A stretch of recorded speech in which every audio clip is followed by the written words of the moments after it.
Hey guys, it's Alexander Williamson here with The Secret History Living Inside Your Aquarium. Today we're going to talk about a plant, or should I say plants, because there are many species and even more variants of this plant. And this plant that I'm talking about is Bucephalandra, or Bucephalandra, or Bucephalandra, or Bucephalandra. I've heard it pronounced about a million ways, and the Greek way would to have a ch in it. It takes its name from Alexander the Great's horse, who was a beloved horse buried with him, and thought to be very brave and trusty in battle. And also a beautiful, strong-looking specimen of a horse, apparently. So, the flower that is named after a horse. Where is this flower from? Where can you get it? What does it live like? And all that jazz. Well, this flower is from Borneo, and there are relatives of it all over Southeast Asia. It is an epiphyte. Sorry, it's not an epithet. It is an epiphyte, and that is to say that it has rhizomes or little runners, but it does not have roots that go into the ground per se. You see these plants, they have roots in the ground. Well, these guys just hang out and float around, catching nutrients from the water column. And let's see if we can find a better example of that. Yeah, here you go. So you see how they cling on to rocks? Well, they put out a rhizome or root runner that clings onto a rock, and then they'll put out the part of the plant that gathers the nutrients, the little wiry whiskers, as it were, and the runners themselves also can, as will the leaves gather nutrients and sunlight. So this plant comes in a very wide variety of colors, shapes, or morphologies. There are believed to be probably over 100 species of the plant, but there is somewhere between 60 and 70 right now in the hobby going around. And a lot of them are coming from areas in the hobby that they're not maybe supposed to be taking from that region. A lot of these plants are old growth, so to speak, as in they are very slow growers. They are a beautiful plant, but they do take patience, and it can take 5, 6, 7 years to get a decent sized plant. So it's very cool when you get them and you have a sense of satisfaction that you grew this plant and that it was doing well. It'll actually take 2 to 4 months, just depending, in order to anchor itself to something. A lot of people will glue it or rubber band it, even just kind of zip tie or tie with string, tie it onto a rock, maybe like a piece of lava rock or a piece of rock like this, and they let its rhizomes hang down but not all the way into the substrate. Other people actually allow it to hang out into the substrate, and some people say that that's fine. Other people will say that no, don't do that. It can cause rot in the submerged regions. So I have tried both ways. I haven't seen a big problem with submerging it in the substrate as long as you don't bury the whole thing. So we're looking at a species here called arrogant blue, and the blue Hawaiian Moscow guppy happens to be hanging out here. And I just trimmed the rhizomes, or the roots of this plant, so to speak. They are not technically roots, but he's got a chunk stuck in his mouth. So I don't know what that's about. He just keeps trying to swallow it. This plant right here, though, is beginning to flower. These are buds on the plant, and they'll open up kind of like a spiral tulip. So you may be wondering, okay, that plant's all right. What do the other types look like? Well, there's kinds with pink leaves and orange creamsicle leaves. There's long leaf, broad leaf, smaller tricolor leaves. There's all sorts of different Buce or Buce plants out there. And in this tank, let's zoom out a little bit. In this tank, I have about 8 species growing currently. It only takes a teeny little piece, and that will grow into a larger plant.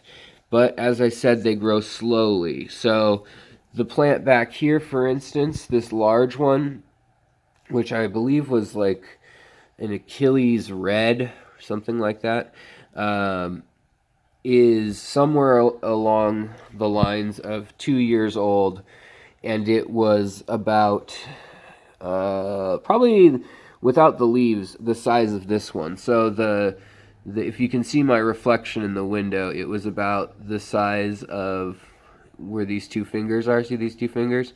It's about that big of a rhizome, and then it grew out and up from there. Most of these Buce plants, as I'm going to say Buce, have flowered for me. They require usually fairly medium to high light in order to flower, but what I've noticed they need the most is CO2 or carbon, or you can immerse them in like a wabi kuza where you have water on the bottom of a tray and its roots are in that, but it is out in the air and able to get the carbon monoxide, carbon dioxide out of the air and really make quite the beautiful flower out of it. But in its submerged form underwater, you get to see the very beautiful colors and subtleties of the leaves that sometimes you will see when you spritz them, but you get to see the stomatas and things like that, and the veins, capillaries, how the plant actually takes in nutrients, and the reflective little nodes on the plant, why it looks iridescent. The video really can't capture how beautiful these plants are. This one, for instance, it looks kind of maybe brown or peach on the screen, but to me it's an iridescence that turns back to green from certain angles. And Bucephalandra is very similar to Anubias in that it's, one, a slow grower, two, it can be anchored to just about anything, and three, it likes clean water and nutrients and carbon to grow. So whether that's pressurized carbon or just an ecosystem where you've got a substrate that has some carbon or rocks that are putting off that, any of that will work. But really, as I said, the pressurized CO2 is the best way to get that carbon into the water. That's how I've gotten most of my plants to flower. But it should be noted that you can definitely take this plant and flower it, grow it, keep it pretty much almost as beautifully as this specimen here, without CO2 and without high-tech lights or anything. I'm not actually using high-tech light on this tank. I just have two lights. This is a Petco light, and it's an Aquascapes. I think I got it on sale for about 50 bucks. It usually goes for 70 or 80, something like that. And this is a 17-gallon tank, so I like that it is a very slow grower, maybe putting out a leaf every month or two. But the trick that you're probably wondering that I was talking about in writing above, or I guess below, is how to get it to flower, how to get it to grow even faster. And as I said, yes, carbon, which is a well-known part of it. But really, you can cut this plant down to its rhizome, down to these roots here, and you can cut it back pretty heavily. And yes, you lose the beautiful leaves, and that is sad. But what I will do is I will trim them, especially if it's not in its water form, because a lot of it comes in immersed when you get it at the store. It's in its form, which is grown above water, because that grows about 3 to 4 times faster, and CO2 underwater grows it 3 to 5 times faster.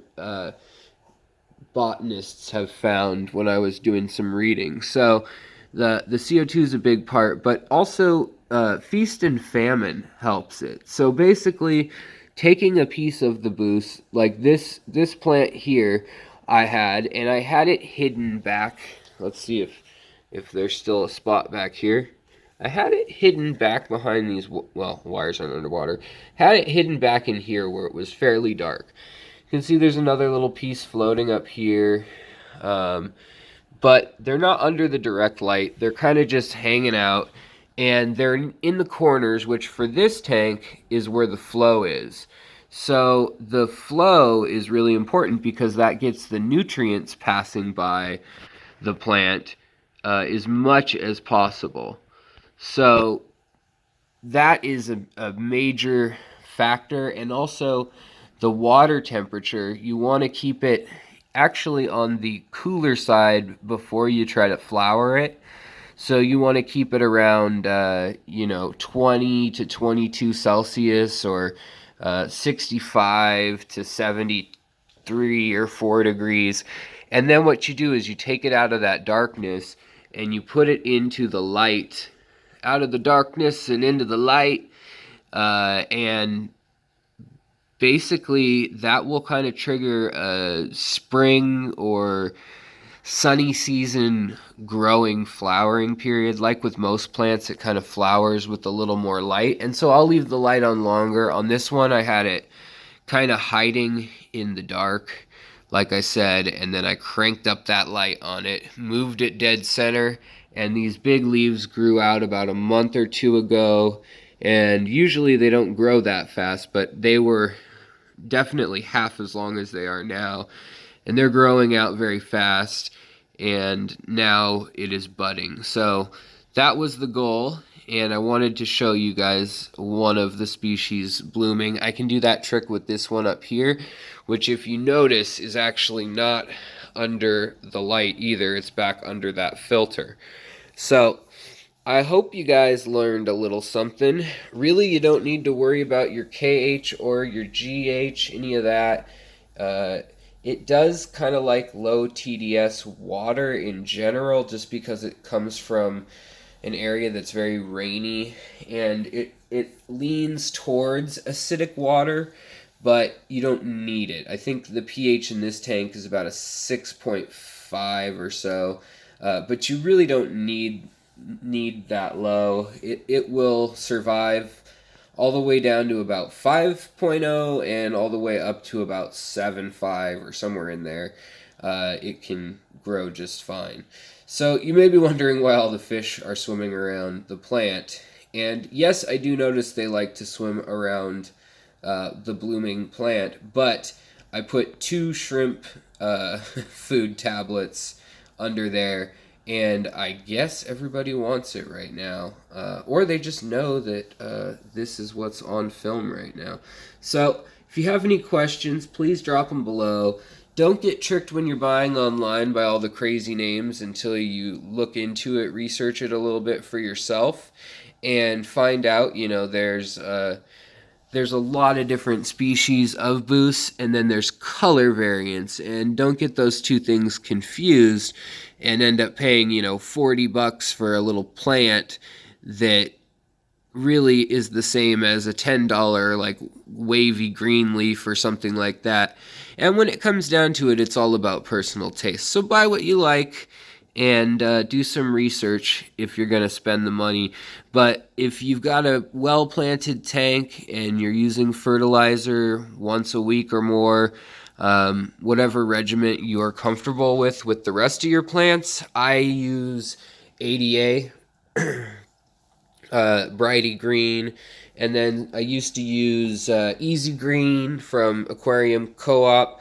Both I found work just fine to flower the plant, and it'll flower for a very limited amount of time. It's very delicate, and then it'll turn discolored, and the flowering will be over. It's sometimes as short as a few days or even 24 hours, depending on the species, and some of the flowers are different shapes and colors, but you can kind of see this general conical tulip shape that I don't know if you can see with the light on it, but there's a seam there where the two whites have a different color, and that'll kind of unfurl in a spirally kind of look. And so they're very beautiful, and if you haven't tried them yet, give them a go. Get a piece, throw it in your tank, see how it goes, and don't be afraid, because it does pretty well. The main stalk of the plant, the main rhizome, is really bulletproof as long as you don't do anything real crazy to it. But yeah, it's able to withstand a lot of torture. I mean, I've had it sit in buckets and things in the fish room, or be in tanks with no heat and then thrown into the heat.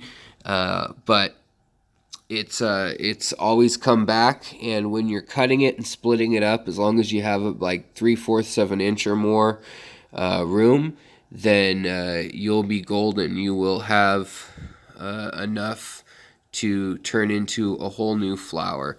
And that's how you propagate it, is you just trim it right in between one of the branches there on it, off the main stalk. So I hope you enjoy this. I hope you enjoy the little look at the tank. If you like this content, if you want to learn more, see more, and so forth, please like, subscribe, and ring that little bell.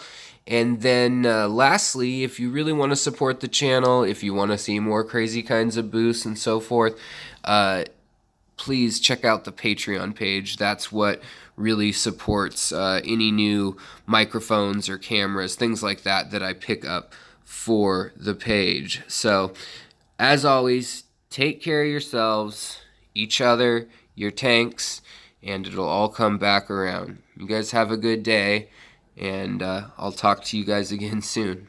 Bye.